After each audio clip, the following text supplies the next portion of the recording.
Hello, everyone. So unlike Pablo, I did not have that much confidence in the confidence monitor, so I brought an iPad. So thank you for having me. Thank you, Vectors, for bringing this together. My name is Rafa. I'm a design lead at IDEO.org. And I've been exploring how we can use design and technology to mitigate unconscious bias. And so today I'd like to walk you guys through some of the products and people who I think are really starting to make an impact in this space and paint a landscape of where some of the design opportunity areas lie. And so first, let's do an exercise, a little game, and this is going to require some participation from you all. So you're going to see two words pop up on screen, and I want you to tell me which you think is a larger cause of death each year in the United States. And so I'll prompt you to raise your hands and vote. And so the first one, tornadoes and thunderstorms. So raise your hand for tornadoes. No one. Oh, a few people. Okay. Thunderstorms. Okay. Suicide and homicide. Raise your hand for suicide. Raise your hand for homicide. Gotcha. Car accidents or abdominal cancer. Raise your hand for car accidents. Abdominal cancer. Great. So you guys ready for the answers? Can I get a drum roll or something? Yeah, awesome. So the actual answers are thunderstorms, suicide by like a factor of 2, and abdominal cancer. So raise your hand if you got one or more of these wrong. Yeah, a lot of folks. And so what everyone just experienced is what we call the availability bias or the availability heuristic. And this is when instances of one event come to mind more easily than others, and we mistakenly take that as evidence of their frequency. And so the important thing to note here is that greater ease of availability to the mind doesn't equal greater frequency of occurrence in the world. And the availability heuristic is just one of many types of biases or mental shortcuts that we all have. And these kinds of mistakes happen incredibly frequently and probably every single day for most of us. This also happens to be the foundation of stereotypes. And so we don't just hold bias towards events, we use it to make judgments about people. And if you were to look at any two strangers, and you can answer these next couple questions in your head, and ask yourself, which one of these people likes skiing? Which one has a GED, and which one has a PhD? Which one has been to Paris multiple times? Which one will I hire because they'll be more competent on the job? And so these two strangers happen to be my parents. Neither one of them likes skiing.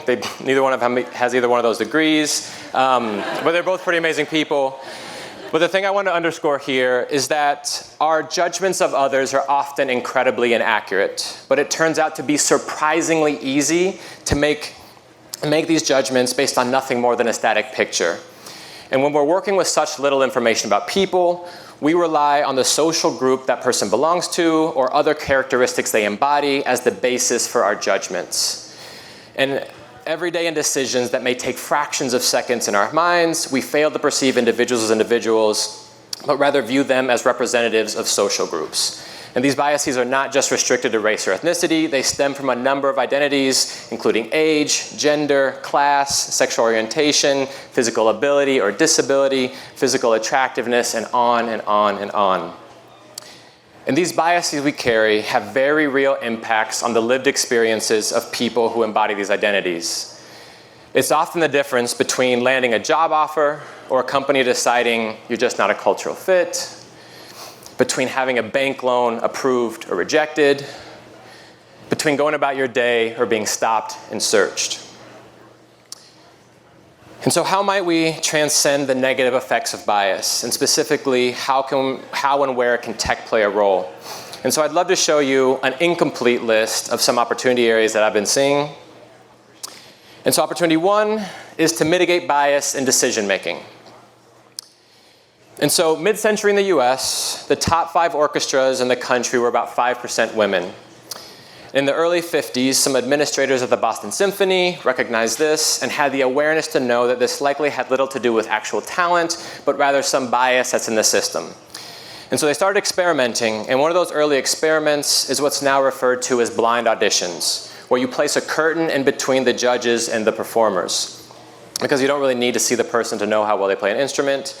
And the first few trials flopped. The judges could still tell the gender of the person based on the sound their shoes would make as they enter the room. And so the early iterations, they removed all names, so everyone gets a number. Everyone takes their shoes off before entering the room, or there's a carpet on the floor. And there's a curtain between the judges and the performer. And so this simple intervention increased the likelihood of a woman advancing to final auditions by 50%.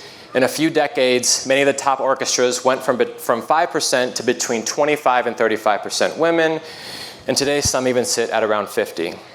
And so in this case, the deep-seated belief that male equals virtuoso undermined the ability of orchestras to select top talent. And the arts isn't the only place where this exists. There's been several studies that have sent out identical resumes to companies that showed female names and African-American sounding names are often perceived as less competent and less hireable than the identical resumes of white and male sounding names. And so similar to what the Boston Symphony did for musical auditions, there's a few startups that are doing this for recruitment and hiring in the corporate world. And so Blendor is a hiring technology that reduces unconscious bias by hiding information that often leads to bias in hiring decisions, like a person's name, their picture, or alma mater, and elevates more sound criteria for making assessments about competence, like skills and job experience.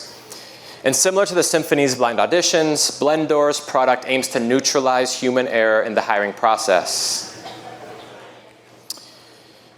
Another place that bias shows up in decision-making is in the sharing economy, something that many of us interface with every day. And a little over a year ago, a hashtag popped up on Twitter when a number of Black users noticed that they were not being accepted by hosts on Airbnb. And I have a few of these hashtag Airbnb while Black examples that I'll let you read through.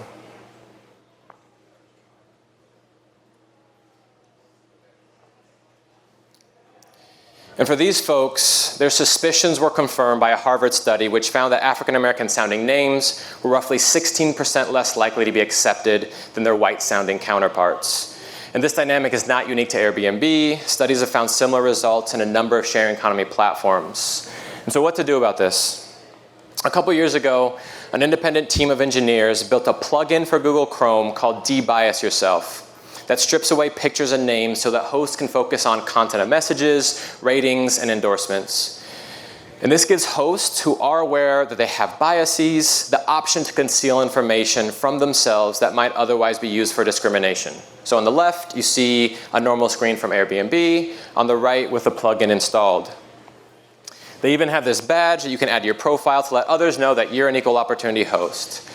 And I know that some of the graphic designers are cringing in their seats right now. But I want to say that I know this isn't the best visual design execution or maybe even the best long-term solution for a platform like Airbnb, but I think this is such a powerful provocation. One, it normalizes the idea that people can and should take responsibility for their own bias. And two, it shows that a team of people who don't even work for a platform like Airbnb can challenge the system. And I also want to give a major shout out to all the folks at Airbnb that are doing some major efforts internally to combat bias on their platform. And so the second opportunity area is using data to name and address bias. So a study from Hewlett-Packard, wrong one. Okay. A study from Hewlett-Packard found that men apply to job descriptions when they meet only 60% of their criteria, but many women apply only if they meet 100%. And the words we choose to use has a major influence on who deems themselves qualified or not. So Textio is essentially a spell check for gender bias. You paste in the text of a job posting, and Textio highlights problematic phrasings and makes suggestions to help attract more qualified and gender diverse candidates. And as you see in the slide, the system is recommending to replace the word ambitious with visionary, high-reaching, daring, or bold. And it does this by comparing your job description to more than 70 million others that have been tracked on how they performed and what demographics they attracted. And on average, hiring teams with a high Textio score, the number you see in the top right, recruit top left, recruit 25% more people that are qualified enough to take an interview and attract 23% more women. And I think this is just the beginning of how machine learning can be applied to removing bias from our workplaces. And so something that I've been thinking about a lot in the last year is how to give companies the ability to not just understand bias in the recruiting and hiring, but also within their existing workforce. And so this is a product that I've been building outside of work that will collect data from a number of sources and help pinpoint specifically where bias shows up in an organization. And so at the most basic level, the tool can help provide visibility into the representation of certain identities. For example, we could determine that a team or a department or an office is X% this identity or X% that identity. But the tool allows companies to drill down even further. For example, we could see that within this specific department, it takes women 15% longer than men to get promoted to senior management. And we can also benchmark that to an industry average or another comparison point. And this insight around the difference in promotion pace could be an indicator that there's a bias in how that department is doing evaluations and promotions. And in this case, the system will recommend proven methods of debiasing employee performance reviews. And so what we're building is an analytics tool to help companies understand how bias shows up in their pay gaps, their promotions, employee turnover, and overall demographic representation. And so where this product focuses on helping organizations take responsibility for identifying bias, I've also been super interested in a product released earlier this year from the design firm Doberman that is all about individual accountability. And this app called Gender EQ uses voice recognition to track male and female voices in meetings and visualizes the gender and visualizes which gender is speaking the most. And as you might guess, it's been dubbed the mansplaining app. And while this isn't a silver bullet for solving gender disparity in the workplace, it is a great example of how technology can heighten awareness of how bias exists in our everyday interactions. And as much as I love this and think this is also a very powerful provocation, this is also an example of how even tools we create for combating bias can sometimes be filled with bias themselves. And so the underlying voice recognition technology of a product like this, which picks up on the pitch of your voice, may not be inclusive for all trans or gender nonconforming folks in categorizing people into the appropriate gender. And this is just something for us to keep in mind as we continue to build products in this space. And so the third opportunity area is for disrupting harmful narratives. So these mugshots on the left is what we see when we Google black teenagers versus the pleasant stock images of happy smiling kids when we Google white teenagers. And to be clear, I'm not blaming Google for this. For me, this raises a troubling question of how racial bias is reflected in the media more than it does Google's algorithms that display top hits for those articles or image sources. But regardless of where they stem from, these are the false narratives and stories that we're constantly bombarded with. And if you remember the availability bias, where what we see is a myopic, or what we see is stories that come to mind more easily, and this is how that bias forms. When what we're presented with is a myopic and often false representation of these different social groups.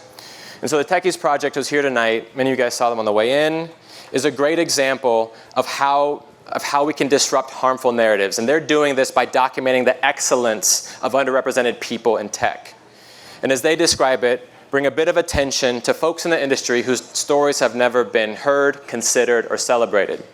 In our platform, the filters allow you to search, for example, developers who are people of color and women, and you see people who embody the intersection of these identities. And you can also then read about the individuals who are making some real impact in the tech world. And so in addition to telling stories of successes and stories of individuals, I think we also need to be much better at understanding systemic challenges that many communities face. So does anyone know what kind of map this is? You can just yell it out. Redlining. So this is a map of Chicago in 1940 that shows racial breakdown of certain neighborhoods and the red areas being populated predominantly by people of color. And so redlining was a standard practice of banks across America of denying investments based on racial demographics of communities, making it impossible or next to impossible for people of color to get home loans or business loans. And so in order to help illustrate the impact of some of these policies, Ta-Nehisi Coates created this data visualization in an article of his a few years back. And so the navigation at the top of this map walks you through 3 map states based on race, vacancy, and unemployment. So this one is based on race. The darker red the area, the more black and brown people live there. The darker blue, the more white folks who live there. And I'm going to walk you through the different map states so you can see the correlations. So this one is based on race. This one shows abandoned or vacant houses and lots. Notice the correlation. And this one shows unemployment by neighborhood in Chicago. The darker red areas have unemployment rates upwards of 27%. And underneath the menu, you can adjust for any of the past 7 decades to see the correlations across time. And so today, when we hear about unemployment or poverty in our inner cities, we hear a lot of victim blaming. We hear a lot of pick yourself up by your bootstraps kind of talk. But when we're able to take a deeper look at how we got here and understand how the systems enacted decades ago very materially affect employment rates and housing prospects of people in cities across America today, I think we'll have a much better conversation about how to move forward. And this is just one place where I think design can play a huge role in taking invisible forces and making them visible. And so the last opportunity I have for today is to enable empathy among groups who otherwise may not understand the other's point of view. So this is an installation at the Whitney Museum in New York City last summer, and it was part of a larger installation that included commentary on mass surveillance, the war on terror, and the US drone program. And in this room, you can lay down and hear what it sounds like and what it feels like to have drones flying over you, the buzzing sound, the uncertainty of an airstrike, like many people in Pakistan, Afghanistan, or a number of other places do. And while you lay in the experience, a surveillance camera projects your image into another room, and you then become part of the exhibit for other museum goers. And when we talk about empathy, I think we have to talk about the potential of VR.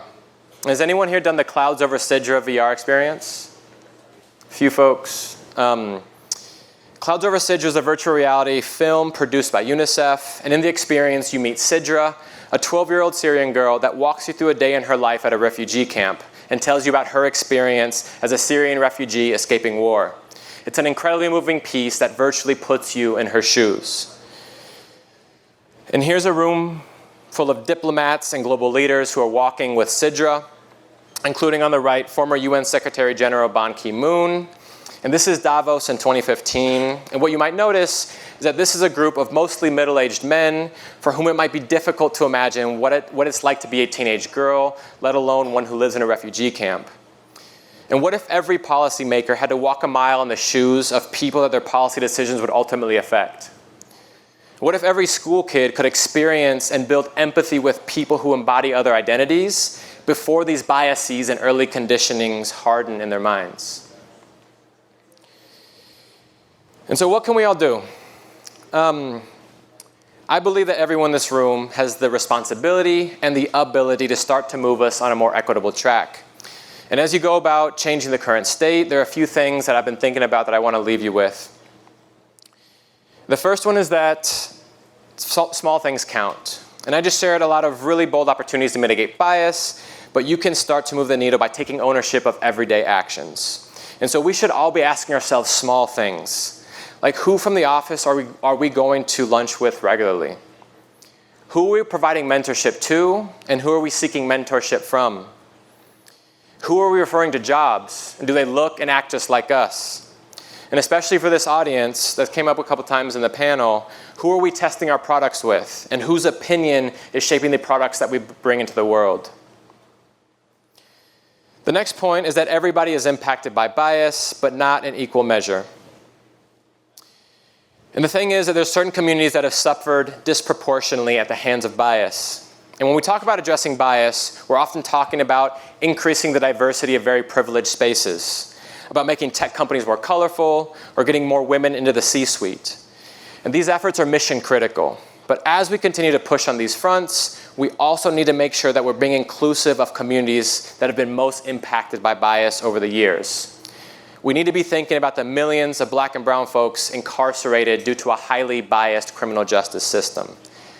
We need to be thinking about how resources that lead to health are not equally distributed across our society. And to put this last point into perspective, life expectancy drops 10 years in the 4 subway stops between Murray Hill near Midtown Manhattan and Harlem. And so another perspective that I think sometimes gets left out of the conversation about bias when we're talking about diversity and inclusion is that bias and diversity are economic issues. So this graph from Pew Research shows the median net worth per household in the US from 1984 to 2011. And as you see, white households have 12 times the net worth of Black and Latinx households. And so now when we see diversity reports showing that our tech companies are, for example, 2% Black or 3% Latinx, let's remember that by not taking intentional steps to mitigate the unconscious bias in our workplaces, we're choosing to perpetuate this economic trend. And the last point is that I think change starts with dialogue. And I really believe that everyone in this room can start making change by continuing to talk about these issues and elevate their importance in our organizations, in our friendships, and in our conversations. And so thank you so much. I'm around after this if anyone wants to talk.